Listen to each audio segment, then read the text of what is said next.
Sampurasun ngahiangna sang rahyang. Hujan gede silantangan ngurageun kasedih ti langit, masehan induk bumi ngawasuh taneuh pakusarakan. Pur ngempur caang damar narawangan, dicepeng pageuh ku sang rahyang, ngabius ngapung kasuhungna mega malang mandala patapan, jrok anjrok ka bumi suci alam padang.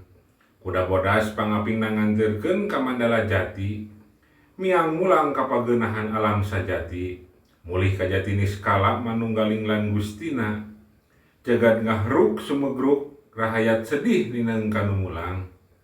Jungjunan kalbu panutun laku, panuduh satuhu nu saestu, pamuntangan dharma wiwitan, kiwari wekasan paripurna sinatria pinandita pilih tanding. Sang rahyang tutugan gunung Mandalawangi, nu nangtung tangguh jadi ciri kadamaian.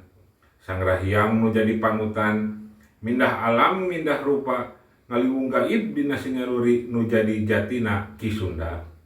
Sunda lain sarubak zaman, Sunda nu saestu, nu ngembat ti kulon nepi kawetan, nu ngembat ti kidul nepi ka kaler, Nusantara. Sunda nu malasipah nu herang bersih tur caang, nu ngancik nasakumna makhluk Gusti, nu rancanggena hate hung hung hung ahung, henang hening henung. Asal suci mulang kanu suci, asal bersih mulang kanu bersih. Mugia hibarna nu maha wening, nungtun caang jugjug kapanglinggihan, bumi suci alam padang negara Tunjung Sampurna.